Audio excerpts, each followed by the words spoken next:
A summer that can confirm your major, Your calling. your passion. And change your life. SIMS calls you to grow. To deepen your faith. To challenge your beliefs. And to explore the world around you. Where will you serve?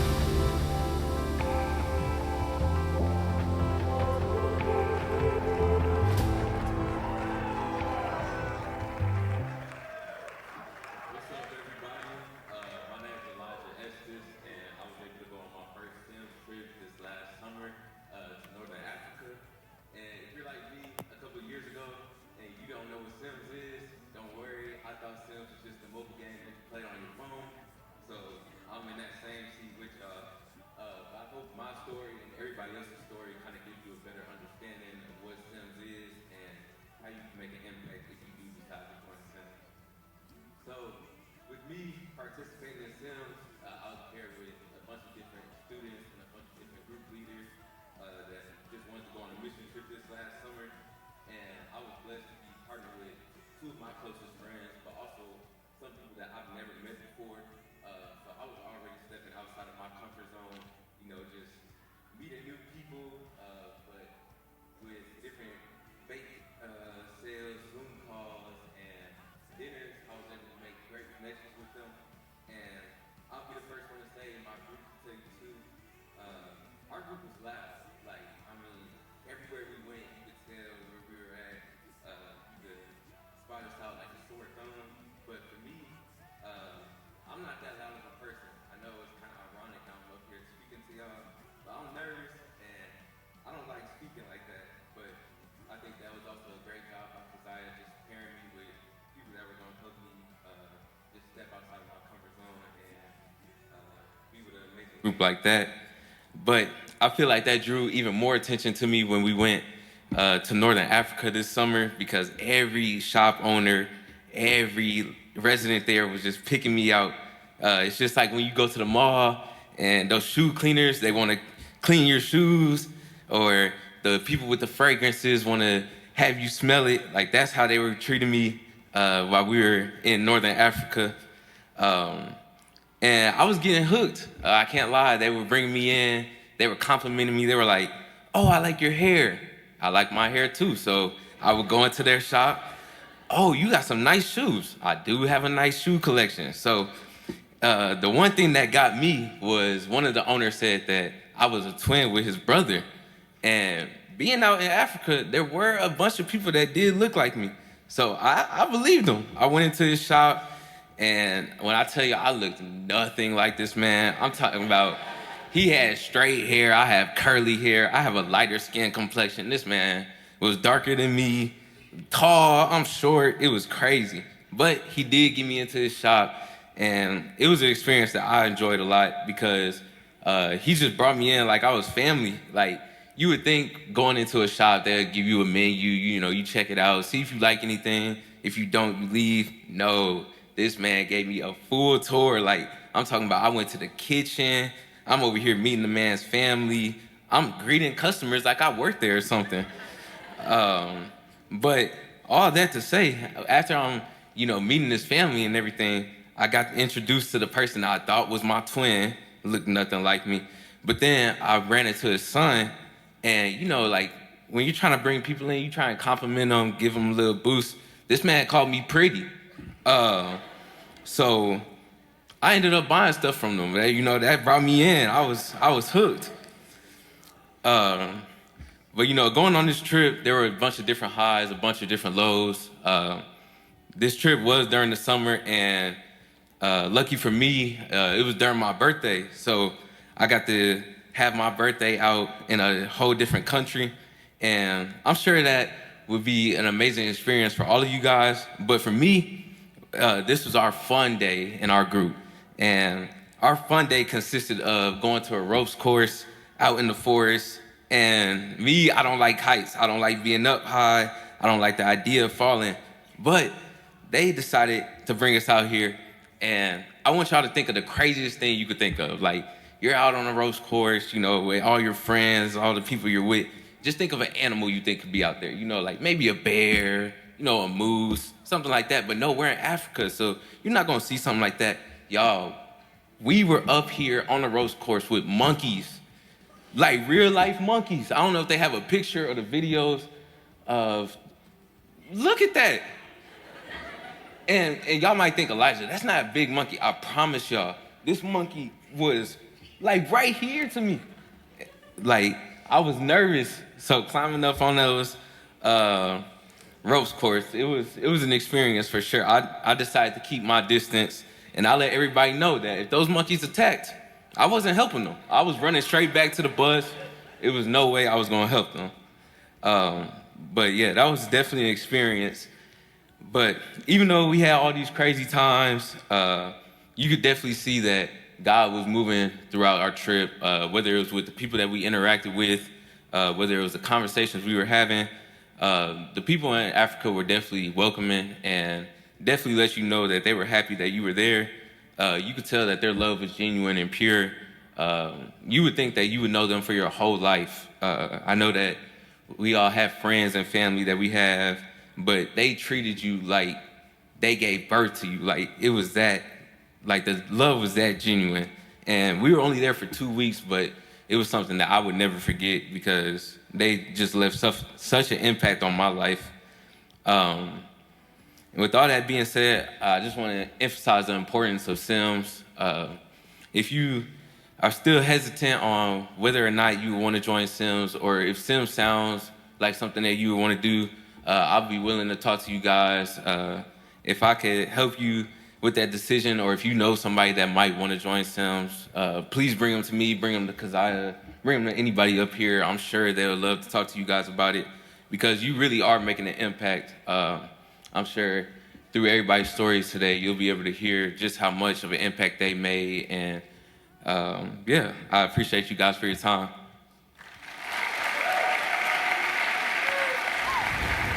This kid was crazy.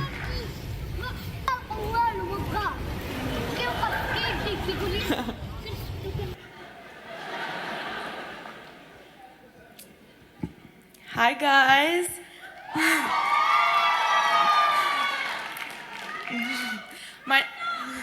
My name is Keziah Segovia, and I went to Arizona on a SIMS trip this summer. So originally, I did not want to go to Arizona at all. I actually specifically signed up for Brazil or Eswatini. And in my meeting with Keziah Weaver, I was like, hey, you can send me anywhere you want, but do not send me to Arizona. Well, she didn't listen to me because that's exactly where she sent me. When I first got the news I was going to be sent to Arizona, I was not gonna go. I was immediately super disappointed. I was upset because my heart and my intent was I wanted to go out of the country. I wanted to go overseas. I just felt like I would have a better impact and actually do something more important than if I did something in the States. So that evening, sorry, I'm like fidgeting with this. That evening, I had called my mom, telling her that I was gonna drop the trip completely. She told me to pray about it and before I made any decisions. So after praying about it, I felt like the Lord was telling me to continue with the trip. I still didn't want to go at all. I was still really upset, but I felt like this is what the Lord had me to do.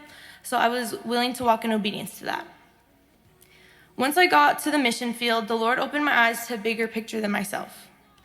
Once I was there, I was able to learn about the school we were working with and hear the heart of the directors for the students. So where we were basically in the desert of Arizona. The school we were working at was like in a native reservation. It was located around them. And it's like literally in the desert. Like the closest place was like a Walmart that was like 2 hours away. The hospital was like an hour and a half away. In order to just get to the school, you have to drive like 2 hours of just straight land. But the school is located around the reservations, and their goal is to reach the native tribes in the area to provide the children with a safe environment to learn and grow into who the Lord is calling them to be. Being in Arizona, my heart for missions grew in working with kids. We were able to rebuild classrooms, we worked with food banks, and we also just spent quality time with all the directors and all the people at the school. Because of this experience, I desired to work with kids and serve in any way possible. I would have never had the opportunity and experience I did in Arizona if I had gone anywhere else. The Lord showed me how I don't know everything. I don't always know what I want. I don't always know what I need. And I sometimes don't always know what I desire. It's important to obey the Lord and to listen to his voice over your own. You never know how he's going to use you, and I'm so thankful that I decided to obey the Lord and going to Arizona instead of choosing what I wanted in the moment. I would say one of my highlights of the trip was definitely talking to the directors of the school. Their hearts are fully for the school and missions and just the native tribes in the community. I love seeing how they work together and how they just sacrifice everything in order for the kids at the school to have a really good experience.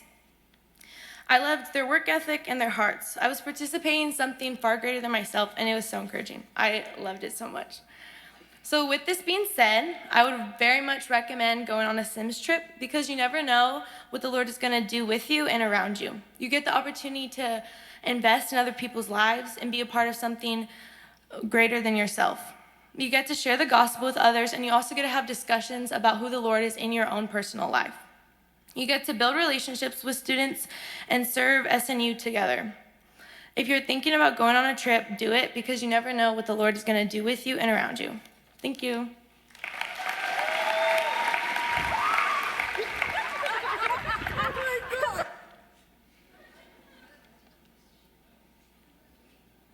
Hi guys. My name is Anna Tatman. I'm a sophomore pastoral ministry major, and I'm originally from Northern California. And this summer, I was granted the incredible opportunity to travel to Manchester, England with SNU in missions, also known as SIMS. So this mission trip was genuinely one of the greatest experiences of my entire life. One of my favorite parts of the trip was definitely just like the community that I built through it.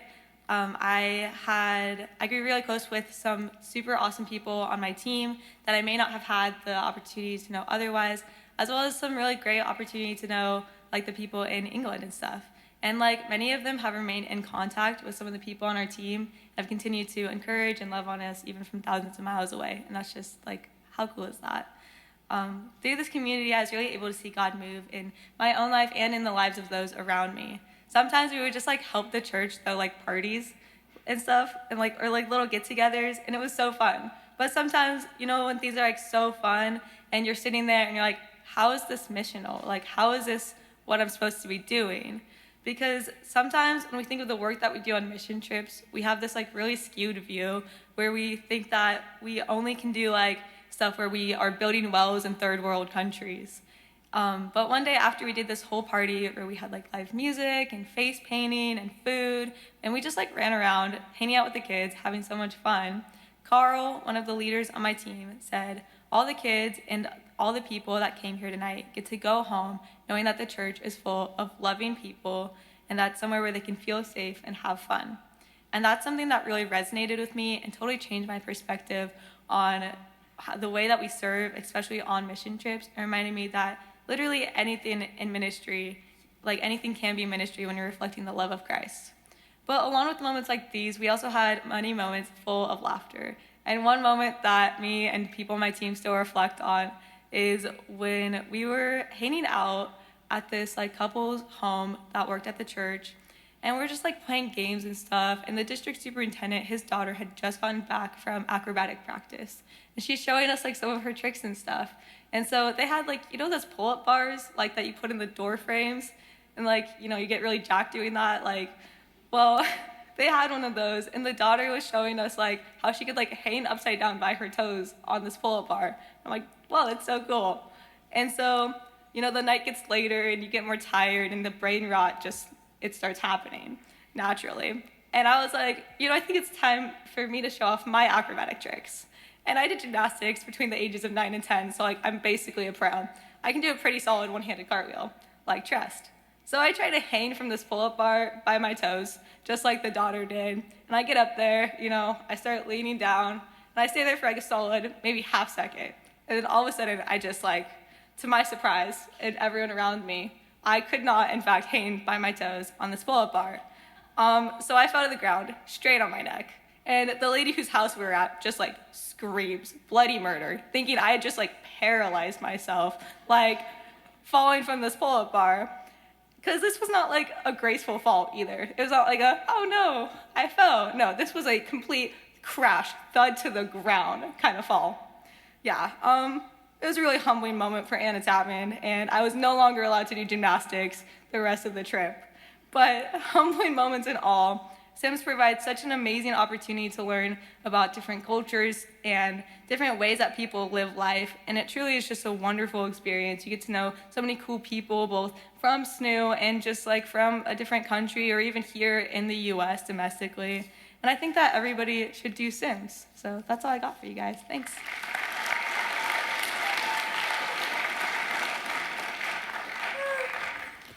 I'm too tall for this.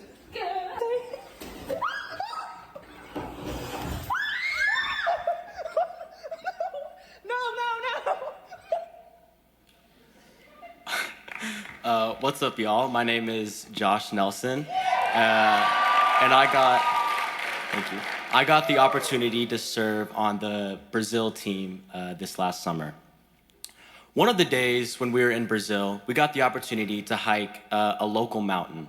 The locals told us that this would be an hour and a half up, hour and a half down, like bam, 3 hours, we're back by lunch. 4 hours and like 4 stops into the hike, we were not even halfway up the mountain. And so the locals were kind of fed up with the 12 unathletic Americans they brought on this trip. So they decided to stop at this little creek that goes over the path. It was just a natural stream. It's nice and shaded. Just give us a good rest so that we can, tackle the second half of this mountain. Because it was a natural stream, they told us that we could drink from it. And me being me, I immediately started drinking, and a couple of the other guys, we just started drinking from this stream, not thinking anything of it, because the locals said it was fine. Because the water tasted good, we're telling everyone to drink. And eventually, we got Esther, who was the last person to drink, to finally partake in the holy water of Brazil. 30 seconds after Esther did it, when everyone had drinking this water, Hunter goes up like 2 feet upstream. There's this little like rock that we were drinking from. Up here on this like plateau, he finds just toilet paper, brown toilet paper. There was not a hint of white on this toilet paper. It was disgusting. So we essentially all drank sewage water, and I quickly dumped out my water bottle that I had just filled with spring water. One of the highlights of my trip was the very last night. We got the organization that was hosting us had a dinner for us, and let me tell you, Brazilians know how to cook, y'all. Like, they have the best meat ever. This might have been like top 2 meals, and not 2, I've ever had in my entire life. Me and my host dad, we could not communicate like the same language at all. I don't speak a lick of Portuguese. He doesn't understand any English. But one thing we did connect on was food, right? He knew I could eat a lot. I could see that he could eat a lot. And so we were connecting on this like dinner. When I was going back for seconds, I was at this like, it was like a buffet style. So you serve yourself. Me and him, we were on the other side of the table. We kind of make eye contact and give each other a little nod, When a couple minutes later, when I finished my second plate, I grab my third plate, and I'm looking at him across the room. We make eye contact, and I hit him with he just starts dying in the middle of this dinner because I was getting up for thirds. It was really funny. But the point of this dinner was to have an open mic segment for the host kids, the SNU students, to say thank you to the host families. And it was just a very sweet night to just say thank you to the people that just loved on you for 2 weeks. And then I don't think they were supposed to do this, but the host families ended up coming up and saying thank you. And my host dad said to me, he was like, we were praying for you the second we found out we had a student. And it was just this awesome moment of just we felt so loved by these random people in Brazil. And it was just an awesome night that I will never forget. God moved on our team and through me. Later on in that night, Lake and Hunter the rugby twins. They got baptized. That's not my story. You should go talk to them about that. But God moved in my life through my host family. Every Thursday night, they host a Bible study for the local youth in their neighborhood. And I don't know how they heard I could play drums, but that morning, they went up to me and they're like, hey, do you want to play cajon tonight for worship? And I said, absolutely. And how many times do you get the opportunity to play worship music in a different country? And so I was playing it, and when I was in that atmosphere of worship, just witnessing worship in a different language and a different culture and watching how it was moving through the people, it was eye-opening to this idea that God is not exclusive. Thank you, Eli. It was like I was born in the church, and I've gone to the same church my entire life, and with everyone that looks like me and speaks the same language. So this was the first time that I experienced worship in a different language, in a different culture, and it changed my whole view of what like missions is, and what like how God is a global God, and there's not just one culture that God moves in, it's everywhere. And you can see other cultures just walking down the street. So there's always an opportunity for you to like reach people because God moves everywhere. So if you liked anything I heard, you should go on a SIMS trip. Also, just like the random connections you make with people you wouldn't think you would be like friends with. Me and Esther were working with like preschool kids the entire time, and we just had like the most fun ever. Like I could say that I knew maybe 2 or 3 people before going on my SIMS trip. Oh. We need the... After the trip, I can confidently say that I know everyone on my trip. We all got so close as just friends, and it is really amazing how well you connect with others when you're serving with them.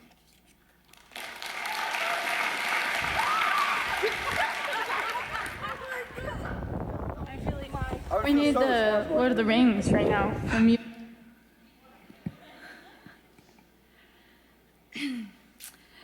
I sat up in my bed and rolled out of the top of the creakiest bunk bed in the world.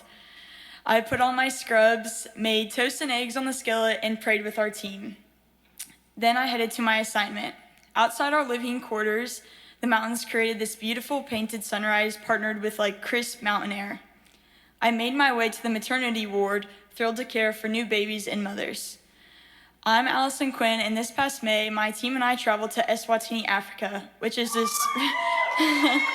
There's my team over there. And it's this really tiny country on like the southern tip of Africa.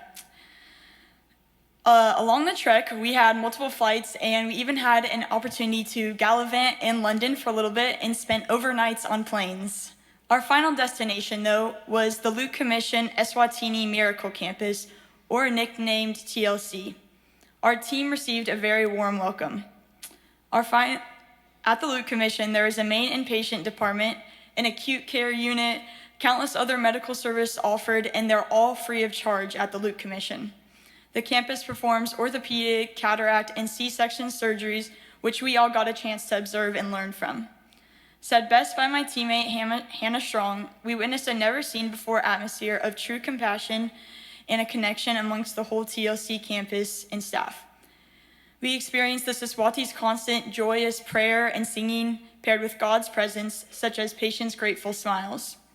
Back to my previous mention of working in the maternity ward, not only did I get to have hands-on experience with the equipment and techniques of a neonatal nurse, but I also was fortunate to assist in the delivery of a baby boy. The tiny human was very adorable. SIMS doesn't just give you a chance to see new sights and get out of your hometown. It opens up doors to new friendships with your team, changes your perspective on your personal faith life, and creates long-lasting memories. For instance, getting stuck in Eswatini, on the way to Eswatini from the airport, and not getting just 1, but 2 flat tires in the dark on our 5-hour trip. It was an adventure to say the least. Anyways, apply to SIMS.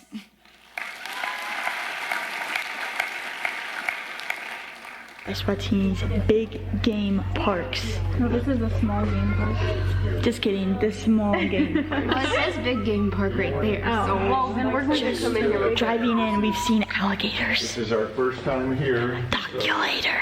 Tell us what. Okay, can you give it up for our students one more time? So, as you all heard, SIMS is a great way to meet new people. It's a great way to serve the Lord all over the world and domestically. So we have some pretty great opportunities, and we are about to reveal our sites for this year. So give it up for our new sites. I need a little more hype. Thank you. Okay, Cameron's going to play the video for us.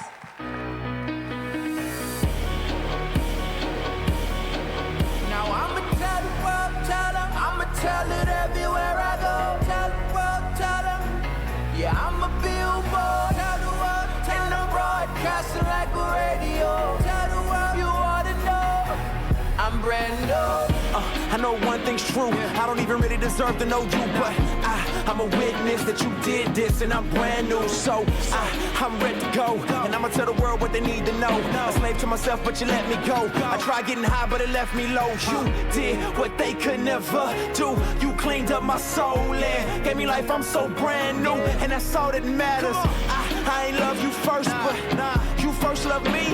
Come on. In my heart I cursed you, but you set me free. I gave you no reason to give me new seasons, to give me new life, new breathing. But you hung there bleeding, you died for my lies and my cheating, my lust and my greed. What is a man that you mindful of him?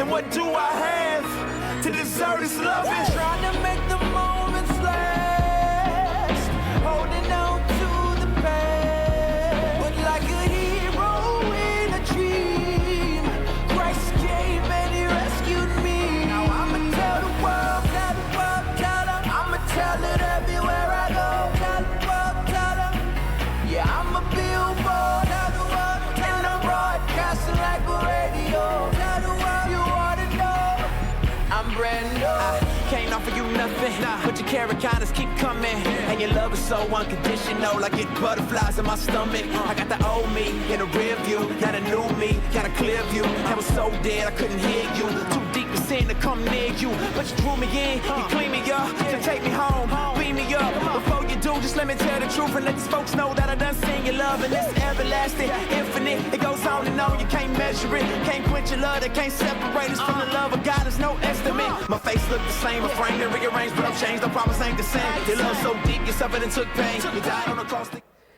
So we do have 8 teams going out this summer. We hope that you will apply. If you have questions about any of it, please reach out. You can reach out to any of our students that spoke, even some of the ones that sang, and we would be happy to answer those questions. So will you stand with me, and we will receive this benediction together? Maybe. Okay, I'll just pray with you. God, thank you so much for these students and their willingness to come to chapel today. God, I pray that you will speak in each of their lives, whether it's to serve on a mission trip or just to serve you in a different way. God, we know that you are good, and we know that you are moving in incredible ways here at SNU and around the world. We love you and we trust you. Amen.